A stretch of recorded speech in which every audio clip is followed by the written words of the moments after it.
अस्सलाम वालेकुम। कैसे हैं आप लोग? खैरियत से हैं? अच्छा जी। बड़ी मिसपरसेप्शन चल रही हैं और मिसकॉन्सेप्शन चल रही हैं कि एयर ट्रैवलिंग बैन हो गई है और बॉर्डर्स क्लोज हैं और दे आर वेरी डेंजरस और पता नहीं क्या क्या ब्ला ब्ला ब्ला। तो let me share you my personal experience. कल का personal experience Karachi to US travel. अच्छा, एक और मिसपरसेप्शन लोग ये कह रहे हैं कि यूएस के बॉर्डर्स क्लोज हैं। ऐसा नहीं है। यूएस के बॉर्डर्स क्लोज हैं सिर्फ उन वीज़ाज़ के लिए जो इमिग्रेशन वीज़ा है, यानी वो लोग जो वहाँ जाके यूएस में जाके जॉब करना चाहते हैं, तो उसको वो अभी अलाउ नहीं कर रहे क्योंकि ऑब्वियसली उनके अपने मुल्क में इस वक्त अनएम्प्लॉयमेंट बहुत हाई हो चुकी है। लेकिन जो ट्रैवलिंग विजिटर्स वीज़ा है उसमें तो वो वेलकम कर रहे हैं क्योंकि उनकी इकोनॉमी को भी इंजेक्शन की ज़रूरत है। तो ऐसा कोई इशू नहीं है। पहले इस मिसपरसेप्शन को बिल्कुल क्लियर कर लें। अच्छा जी, अब हुआ ये कि मैं अपना खुद का एक्सपीरियंस शेयर करता हूँ ताकि ये कोई सुनी सुनाई बात नहीं है, ना कोई बुकिश, ना कोई गूगल, कुछ भी नहीं है। अपना साथ का एक्सपीरियंस शेयर कर रहा हूँ। सबसे पहले एयरपोर्ट पहुँचे और एयरपोर्ट पे नॉर्मल बिल्कुल, पहले तो एयरपोर्ट पे रश भी बहुत कम है, यानी it's like your own farm house. अपना बिल्कुल प्रोटोकॉल के साथ जाएँ। लाउंजेस खुलें, आपको रिसीव करते हैं, नॉर्मल सारा मामला।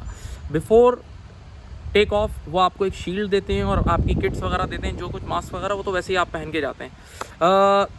गोइंग फॉरवर्ड, प्लेन के अंदर उनका जितना भी क्रू स्टाफ है वो सब भी प्रॉपर पीपीई के साथ था और उन्होंने अपना प्रॉपर गाउन्स वगैरह पहने हुए थे, कोई रिस्क नहीं। अच्छा, सबसे बढ़कर सीटिंग अरेंजमेंट ऐसी थी कि नॉर्मली मैंने जो प्लेन्स देखे उसमें ऐसा था कि 3 सीट्स यहाँ होती हैं, 3 यहाँ और बीच में 4 सीट्स होती हैं। लेकिन अब ये लोग जो प्लेन्स यूज़ कर रहे हैं ना, उसमें 3 सीट्स यहाँ, 3 कॉर्नर पे और मिडिल में भी 3 सीट्स, और हर 3 सीट के बीच वाली सीट एम्प्टी। तो यानी विद सोशल डिस्टेंसिंग आप जाएं, कोई मसला ही नहीं है। मे बी इसकी वजह ये भी हो सकती है कि सोशल डिस्टेंसिंग इस वजह से भी इन्होंने करी, एक तो कोविड की वजह से और सेकंड डिमांड भी थोड़ी कम है, ट्रैवलर्स कम है। अच्छा, मैं कतर एयरवेज से था तो कतर पहुँचे। अब देखें वहाँ एयरपोर्ट पे कितना सुकून है। पहले तो रश कम है। नंबर 2 ये है कि एयरपोर्ट पे जो वहाँ के मुझे वॉशरूम यूज़ करना था, तो वॉशरूम में उन्होंने इतना अच्छा प्रोटोकॉल रखा है कि जब मैं वॉशरूम में जाने लगा तो वहाँ एक बंदा था, उसने कहा मैं लेट मी क्लीन इट। तो मैं समझा कोई स्पेशल क्लीनिंग क्या, तो उसने बाकायदा वो जो पूरा वो कमोड की जो सीट है ना, उस पर पूरा टिश्यू पेपर उसने बिछाया ताकि मेरी बॉडी टच ना हो कमोड से, यानी डायरेक्ट कांटेक्ट ना हो उसके प्लास्टिक से। फिर जो मुस्लिम शावर था उसको उसने उसी वक्त सर्फ से साफ़ किया, क्लीन किया, सैनिटाइज़ किया। यानी आप यूँ सोचें कि आप वॉशरूम यूज़ करते वक्त भी बहुत प्योर हैं, कोई मसला ही नहीं है। फिर no issue throughout the whole flight. अब यानी मैं पर्सनली बोलता हूँ कि कोई ऐसी डर, कोई ख़तरे की 1% रिस्क वाली बात भी नहीं है। अच्छा, एक मिसपरसेप्शन और एक बच्चों का सवाल जो कई बच्चों ने, स्टूडेंट्स ने मुझसे पूछा। उन्होंने कहा सर आप ट्रैवल कर रहे हैं यार, आपको तो कोविड का बहुत बड़ा रिस्क है, आप कोविड इफेक्टेड हो जाएंगे।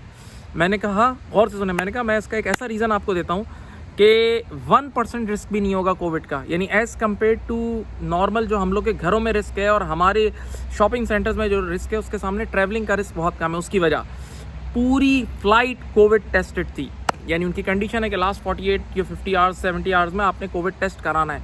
तो पूरी फ्लाइट कोविड टेस्टेड नेगेटिव थी, यानी इतना सुकून, आपको इतना बेखौफ होकर जाओ कि साथ वाले का चुम्मा ले लो यार, नहीं होगा कोविड। तो इतना इस रिलैक्सेशन के साथ आप ट्रैवल कर सकते हो, तो देयर इज़ नो इशू। अब एक और चीज़, ये र्यूमर्स चल रही हैं कि यार आप इस फलां एयरपोर्ट पे वो आपको रिटेन कर लेंगे, 14 डेज़ के लिए क्वारंटाइन कर देंगे, क्वारंटाइन सेंटर। ऐसा कुछ भी नहीं है भाई, क्या हो गया है? ये ऐसा ही सवाल है, ज़रा सुने। लास्ट वीक मुझे एक स्टूडेंट ने कहा कि सर मैं ACCA का सितंबर अटैम्प्ट नहीं देना चाहता कि मुझे डर लग रहा है कि ACCA वाले जानबूझ के फेल ना कर दें। मैं सर पकड़ के बैठ गया। मैंने कहा यार ACCA is a UK based body, और यूके की इकोनॉमी एजुकेशन पे डिपेंडेंट है। वो लोग एजुकेशन से कमाते हैं। उनका ACCA, उनका ONA लेवल्स, उनका ICAW, उनकी फॉरेन यूनिवर्सिटीज़ इतनी हिट है, उनकी अपनी यूनिवर्सिटीज़, तो वो तो चाहते हैं कि ये पहिया चले यार, आप लोग पढ़ के आगे बढ़ो। तो मैंने उसे कहा कि ये हो सकता है कि वो तुम्हें जानबूझ के पास कर दें, ऐसा इम्पॉसिबल है कि यार वो तुम्हें जानबूझ के फेल कर दें, कैसे हो सकता है यार?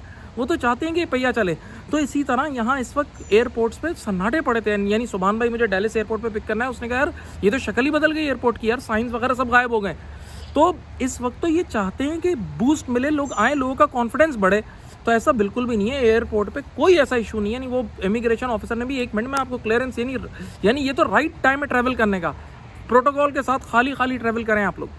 अब इस वीडियो का मकसद ये है कि देखें अब हमारे मुल्क में भी इस वक्त चीज़ें आहिस्ता आहिस्ता, हमारे मुल्क में तो कोविड बहुत कंट्रोल हो गया है और चीज़ें आहिस्ता आहिस्ता रूटीन पे आना शुरू हो गई हैं।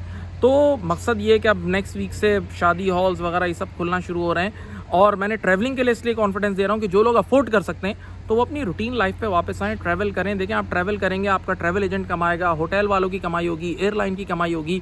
आप अब नॉर्मल जो अब सब चीज़ें खुल रही हैं, शादियाँ नॉर्मल करें, सब चीज़ें, ताकि इस वक्त रिसेशन का जो समय है ना वो ख़त्म हो। रिसेशन में सबसे इंपॉर्टेंट ये है कि इंजेक्शन चाहिए, स्पेंडिंग चाहिए, तो वो स्पेंडिंग आप कंज्यूमर नहीं तो करनी है, तो इस चीज़ को ज़रा करें ताकि हमारे मुल्क को तो इसकी बहुत ज़रूरत है। क्योंकि अभी आपने रिसेंट बजट देखा है, नेगेटिव ग्रोथ हमारी जीडीपी की रिपोर्ट हुई है। गोइंग फॉरवर्ड तो इंशाल्लाह बेहतर हो जाएगा, लेकिन एक नेगेटिव जीडीपी ग्रोथ भी रिपोर्ट हुई है। तो चलें, इसका अपना ख्याल रखें और इस पर अमल करें। Thank you.